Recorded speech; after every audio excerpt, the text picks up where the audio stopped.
Ndugu wanahabari, wageni waalikwa, serikali inaendelea kuahidi kuendelea kushirikiana na nyie na wadau wote wa sekta ya habari kwa lengo la kulinda na kukuza uhuru wa habari hapa nchini.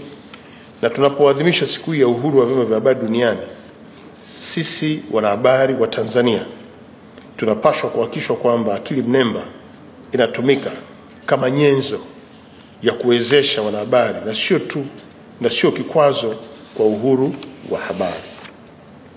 Na katika dunia hii ya sasa, vyombo vya habari vinakutana na changamoto nyingi, tena nyingine ni mpya, ambazo zinatokana na maendeleo ya teknolojia, ambapo akili mnemba inachukua nafasi kubwa katika uzalishaji na usambazaji wa habari.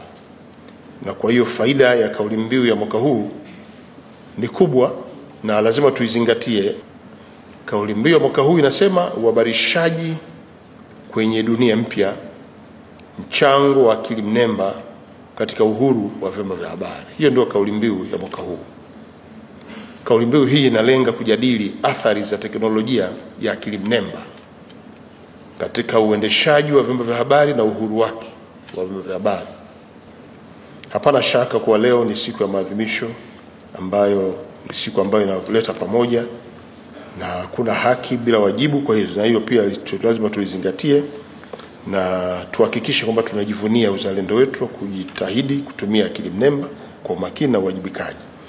Ningependa kumalizia kwa kutoa wito kwa wadau wote, hususan waandishi wa habari, kutambua mchango wa teknolojia hii na uhuru wa habari ambao tunao. Tuangalie jinsi ambavyo teknolojia hii inaweza kusaidia katika shughuli zetu za uandishi wa habari. Lakini tumeanzisha pia mchakato wa kuandaa sera ya akili mnemba, na nyie mkiwa hapa, yale ambayo nimesisitiza kwamba onyesheni mahitaji ya mabadiliko ya sera kwa mtumie majadiliano yenu ya leo kuhakikisha kwamba mnatoa ushauri sera yetu iweje kwenye eneo hili la akili mnemba. Kwa hiyo sisi serikali imetoa fursa ya nyie kuhakikisha kwamba mnajadili maeneo hayo na kuhakikisha kwamba teknolojia hii inaendana na misingi na uhuru wa vyombo vya habari, kiswala uwazi, uadilifu katika uandishi wa habari, nayo pia tutaizingatia. Je, unatafuta sehemu tulivu, safi na ya kisasa zaidi kwa ajili ya makazi? Relax, kisha pay attention. Watoto mjini wanapaita Ushuani Apartment, ila mimi napenda kupaita nyumbani. Ndiyo, ni Sweet Home Apartment. Hapa utapata mazingira mazuri, hewa safi itakao kufanya uwe kwenye comfort zone.